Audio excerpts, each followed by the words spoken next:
13 this weekend at 10. Well, good evening and thank you for joining us on News 13 this weekend at 10. I'm Madeline Bierster. Tess Rowland has the evening off. We begin tonight with an armed child abduction and robbery that involved multiple agencies across the Panhandle. Early this morning, Florida Highway Patrol arrested 29-year-old Stacy Greer and 32-year-old Say Jackson after an incident began on Front Beach Road. According to reports, Greer and Jackson entered a motel room where Greer's ex-girlfriend was staying. An argument began over a child that Greer and the victim have in common. Greer then began to hit the victim. After the victim attempted to leave, Greer flashed her a gun, took her phone and the 5-month-old little girl with them and left. Officials began the search for the two suspects and the young child after the vehicle sped away from the scene. They were later found in Chipley at a convenience store. The child was unharmed. This investigation is still ongoing and further charges are pending for these individuals. According to the Marianna Police Department, on New Year's Day, they responded to a call of an armed man firing rounds at people. Around 10:30 a.m., officers were called to an address on Thornton Lane. Officers soon after located James Bell at Peterson's Grocery on Carter's Mill Road in Marianna. Several guns and different weapons were located inside of his pickup truck. Bell was taken into custody without incident, but refused to cooperate with law enforcement conducting the investigation. Bell was charged with aggravated assault with a deadly weapon and discharging a weapon in public. Over in Walton County, the fire rescue team and the Walton County Sheriff's Office, as well as other volunteers, responded to the scene of a fatal crash tonight involving a motorcycle. This accident happened near the 5,000 block of County Highway 280 East. Florida Highway Patrol also responded to the scene as a helicopter transported the second person in the crash to the hospital as they suffered traumatic injuries as well. Officials advised drivers to use caution when driving in that area. Well, COVID-19 vaccines are continuing to be distributed right here in the Panhandle, and Bay County is following suit. There is an online registration on the Bay County Health Department's website, and vaccinations will be by appointment only. Health Department officials say more details will come this week. In Bay County right now, the vaccinations will only go to frontline healthcare workers not affiliated with hospitals and persons 65 years and older. You can call the Department of Health at 850-872-4455 to set up an appointment. Over in Gulf County, Cape San Blas, residents started off the new year with a chilling tradition. The 5th annual Cape San Blas Polar Plunge was held this morning as participants dove into the cold Gulf waters. News 13's Alexia Teropoulos tells us what this tradition means to residents. With temperatures in the 50s, all these folks behind me are washing off the old year in their own way. 5 years ago, I got this crazy idea to do the 1st annual Cape San Blas Polar Plunge, and we've done it every year on New Year's Day since, even a couple months after a Category 5 hurricane. Greg Matney, the owner of Scallop Cove in Cape San Blas, says this polar plunge typically takes place right on New Year's Day, but it was postponed until Sunday due to inclement weather. However, that did not stop residents. Many wore bathing suits and New Year's festive apparel to dive right into the new year. Do you know how cold it is today? Well, it's 51. Something like that. Yeah, the water is about high 60s. Yeah. So it'll feel good to get in there. South Gulf Fire Chief Vince Bishop says with the added breeze, it feels just that much colder.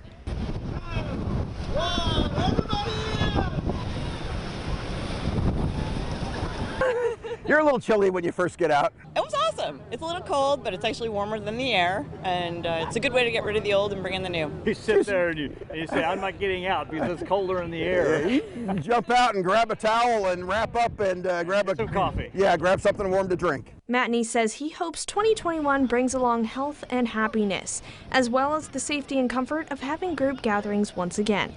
We're a tight-knit community out here, and we like to get together and celebrate any event, and I think it's just a great way to kind of rinse off the old year, start afresh with the new year. Yeah, especially 2020. Although rather chilly, Matney says all are welcome to join in this polar plunge tradition next year. In Cape San Blas, Alexia Teropoulos, News 13, Panhandle Strong. The New Year's Eve holiday is traditionally a busy time for airports, and here locally at Northwest Florida Beach's International Airport, they saw those effects in full swing. The 4 different airlines available at the airport all service travelers this New Year's holiday, with the most popular days nationwide being Thursday and Friday. ECP Airport saw those crowds come through their very terminals. Families and couples all spent the past several days traveling to see loved ones and celebrating the beginning of a new year.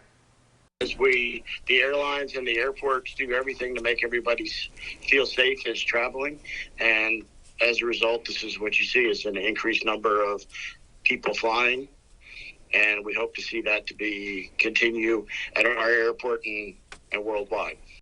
McClellan says the official figures for this holiday weekend should come in on Monday. A local animal shelter got a special visit from Santa Claus after an anonymous donation was made by a Destin animal lover. News 13's Jessica Ayers caught up with PAWS, the Panhandle Animal Welfare Society, and tells us that this donation could be the beginning of what will be a major project. PAWS has been sheltering animals for 63 years now and received many generous donations over time. But one person just topped them all. It came at the hands of a person who wanted to remain anonymous. This gift was a huge surprise, as you can imagine, to us. Tracy Williams, executive director of PAWS, says one thing they do know is the part-time Destin resident loves animals. I have always been an animal lover, and the need for PAWS is very apparent in the community. Williams said the donation was a game changer for their outdated shelter. Right now we've got about 250 cats and kittens and 150 dogs and puppies. And here is obviously very outdated. This is basically just housing animals, feeding them, cleaning up after them. What we hope to have over there is more of an animal epicenter for Okaloosa County. Because there are so many animals to care for, the PAWS staff spends most of their time cleaning, which leaves little time for socializing. That's where the volunteers come in. I've always been an animal lover, but I've never had a dog before. I come in usually 2, 3, 4 times a week if I can find the time to. Obviously, I have to balance work and volunteering here.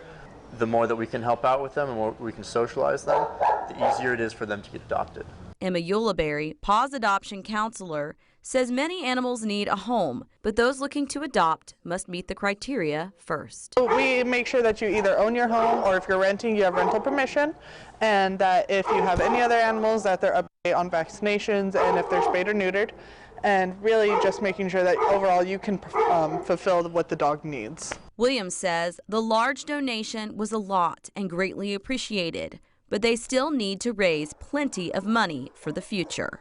It's obviously going to be a multi-million-dollar project. And this donation wasn't the first step in their journey towards building a new facility. We certainly want to thank Mr. Al Qualls and his family, who donated the 15 acres. And so he did that in memory of his wife, Peggy Qualls, who was a big animal lover. If you would like to donate to PAWS, adopt an animal, or even volunteer your time, head to mypanhandle.com. In Okaloosa County, Jessica Ayers, News 13, Panhandle Strong. A portion of Frank Brown Park's well-known trail line is closing temporarily to allow for the completion of Bay Parkway. Gales Trail will be closed from the Colony Club entrance west to the Gulf Boulevard entrance. The closure will last until segment 2 of the parkway is completed later in the spring.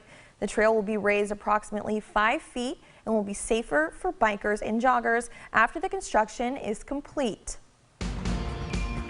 Coming up, interest on student loans has been frozen since the pandemic began to help out students and families, but those fees are expected to pick back up at the end of this month. And the COVID-19 Relief Act is making changes to people's flexible spending accounts. You'll learn how many unused money will roll over even after the year ends. High pressure is in control, and what does that mean for our forecast tonight and the new week? We'll have all of that next.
You're watching News 13 with Tess Rowland, sports with Emma Stamps, and First Alert meteorologist Melissa Thomas. Statistics show that nearly 69% of college students in 2019 took out student loans to pay for their schooling. Nationwide, the interest on these loans has been frozen since the pandemic began to help out students and families. Nextstar's Claire Going has more on that interest picking back up at the end of this month. Under the CARES Act, federally held student loans have been frozen with 0% interest since March. This relief gave more than 42 million student loan borrowers a break. This includes more than 37 million that haven't made a payment in months. With no extension finalized at this point, experts say it's important to start preparing now. Because the student loan program is ending in about a month, it's still a good time now to start thinking about the fact that that program is ending and prepare for it. Know what your payment is going to be. Know what your ability to afford that payment is. Tain says for those who haven't been financially impacted by the pandemic, it may be a good time to increase monthly amounts to pay off loans faster. If you have that type of student loan, you have two great options. One is that you don't have to pay. If you can't afford, then it's not accruing interest, which is great. But if you are working, it's a great time to pay because you will reduce the balance that you owe without adding interest onto it. So if you have even an extra $25 a month, it's my recommendation to try to make those payments. With payments set to resume on January 31st, Tain suggests checking in with your loan servicer to understand exactly what date your first payment will be due and mark it on your calendar. Especially in the private student loan arena. You need to have a conversation and ask what programs are available under the circumstances. If you can't afford your payment, she suggests revisiting your repayment method and pursuing an income-driven plan if you don't already have one. And yes, there's always a possibility it could get extended. My advice is don't rely on Congress potentially acting in the future to impact your student loans. Be prepared now, be prepared ahead of time. And if Congress acts and it benefits you, then great, you can make an adjustment and pivot at that time. The pandemic has brought financial hardships to a great majority of Americans, and those who have been putting money towards their flexible spending accounts might be in for a pleasant surprise. Nextstar's Stephanie Harris tells us how the COVID Relief Act is helping Americans with their FSA accounts. The pandemic put some into a panic over unused money in their flexible spending accounts. FSAs are those workplace